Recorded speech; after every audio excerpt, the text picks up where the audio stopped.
Mula na naman pala ng yelo guys, kaya pala malamig. Ayan o, yung yelo natira pa. Pala lamig kagabi. Tapos, ayun o, namumuti yung mga bubong. Yelo yan guys. Ayun lahat o. Ay, ang lamig na naman ng panahon. Wala na naman tayong pasok. Magkakape muna ako. Pakulo tayo ng mainit na tubig. Sobrang lamig na yon. Nag-brown out dito guys. Gulat ako, akala ko bumaba lang yung ano namin. Yung ano sa kuryente, yung pala hindi. Nag-brown out. Akala ko yan akala ko na-overuse sa kuryente, kaya bumaba yan. Hindi naman pala. Hello guys! Ayan. Hulaan nyo kung anong lulutuin ko guys. Ayan. Magluluto tayo ngayon ng lumpiang sariwa. At ititinda ko to guys. Yan yung sinasabi ko na matagal ko nang gustong gawin. Yung magluto tapos ititinda. Ngayon magta-try tayo. Sana may bumili. Titinda natin to dun sa sa dati kong pinagtatrabahuhan. Ito yung mga rekado niya, kaya lang hindi ko na napakita sa inyo kasi kumakay yung mga hiwa-hiwa, 'di ba? Ayan. Meron tayong carrots, kamote, Baguio beans, yung tokwa, sibuyas, sibuyas tsaka bawang, tsaka yung breast na chicken, yan yung lalahok natin, tsaka yung pinagpakuluan niya. Then yung ating repolyo konti lang para hindi masyadong matubig. Then mamaya gagawa tayo ng wrapper niya. Meron na akong ginawang sauce guys. Dito yung sauce kasi wala tayong space. Ayan, ewan ko kung nakikita nyo. Pero tingin ko kukulangin yan. Kaya dadagdagan natin. Kasi ito yung maning nabili ko. 100 yen shop lang siya nabili ko. May lasa na. Yan, dinurog ko na siya guys. Para mamaya hahati-hatiin ko na lang. Dahil sa, yun nga, wala tayong trabaho masyado dun sa hiruma natin, dun sa pabrika, kaya didiskarte tayo. Try natin to, pakapalan ng mukha. Pero bibigay natin yung best natin, yung talagang, hindi tinipid yung mga sangkap. Para naman matuwa yung mga bibili, diba? Ayan, tatry ko lang, sana maging okay. Sayang din kasi guys, pandagdag, diba? Yan, mamaya papakita ko sa inyo yung resulta.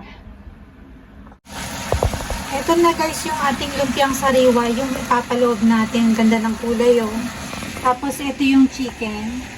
Yan, healthy tayo ngayon guys. Tapos mamaya gagawa ko ng crepe, yung pambalot sa lumpia. Ayan, sarap niya guys. Ito na guys, ayan na yung sauce, dinagdagan na natin, hindi nyo makita.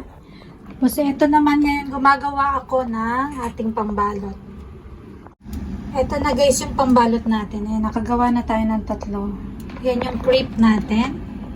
Okay?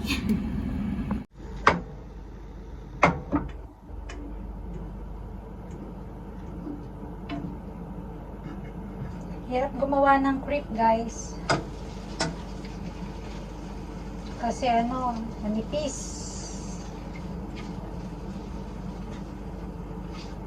Ayan.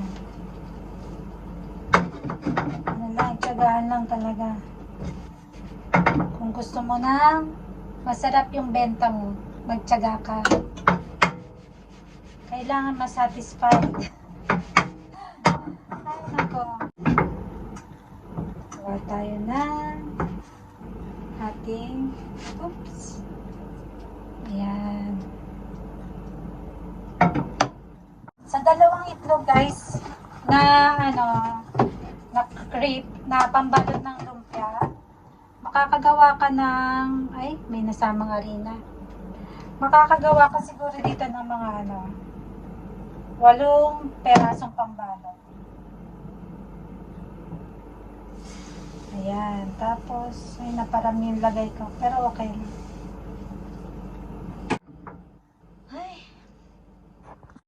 Ayan na siya guys, ang ating lumpiang sariwa. Binabalot na natin siya.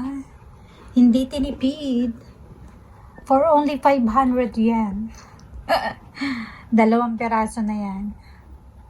Ito yung laman niya guys, hindi yan tinipid. Sarap.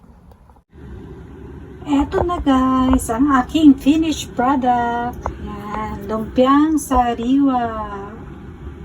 Wow. Sarap. Pauwi na ako guys, ang daming tao. Siksikan. Mamaya na lang tayo sasakay. Grabe yung tao eh. Yan, naihatid ko na. Kumita na tayo ng konti. Good morning guys. Kain muna tayo ng almusal. Ayan, nagkakape ako. Yan, kahapon nga guys, nakadiskarte tayo. Nakadiskarte tayo kahit papano. Konti lang naman yung tinubo natin. Kasi hindi ko pa masyadong gamay. First time kong ginawa. Magto-toast lang muna ako ng tinapay. At ito pa nakakahiya. Siyempre, inapo na ako. Akala ko madali lang siyang gawin. Nagsimula ako ng alas 4 ng hapon. Natapos ako mag alas 7:30 na. Di walang ligo guys. Dineliver ko dun sa kaibigan ko dun sa umise na nagtatrabaho. Tapos, wala tayong ligo. Amoy bawang pa. Nakakahiya. Sumakay tayo ng train. Pero wala naman pakialaman kasi dito guys. Nagbihis naman ako, syempre. Kaya lang, syempre, kumakapit yung mga niluto mo sa buhok. Ganon. Tapos, di yun nga, nag-enjoy naman sila kahit paano dun sa niluto natin. Kaya, may bago ulit tayong order. Ayan, yan muna natin yung tinapay toast. Yan, habang hinihintay natin yung ating, guys, tinapay. Di yun nga, nang na-deliver ko, kahit na medyo may bawang pa tayo, may umorder ulit. May gusto ulit kumuha. Kaya magluluto ulit tayo sa, guys, sa Webes.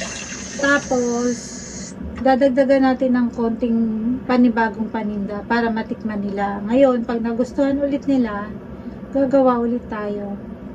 Bala kong itinda guys, maruya. Kasi saging lang yun, madali lang. Marami akong gustong subukan. Para naman kahit pa paano, diba, pagka ganitong wala masyadong trabaho, meron tayong diskarte, pandagdag. Ay, nako. Ayun, sandali lang yung tinapay. Nakakatuwa lang guys sa peanut butter. Nakakatuwa lang din kasi syempre, kahit papano, nagawa ko yung gusto kong gawin. Yung magtinda-tinda. Kesa naman maghapon ka, nakatanga sa bahay. Walang ginagawa. Peanut butter guys, galing pa to ng Pilipinas. Hindi pa siya sira. Nire-ref ko lang siya para tumagal. Tapos pag gusto ko ipalaman, labas ko muna ng konti. Ayan. Yun nga, sabi ko nga, para kahit pa paano, may extra income, may pandagdag tayo. Diba? Saka yung yung pakiramdam na nagagawa mo yung gusto mo, masaya ka sa ginagawa mo. Yun eh. Sige na guys, kain muna ako. Pagdating siguro ni hapon, wala kasi kaming pasok hanggang bukas. Aalis kami.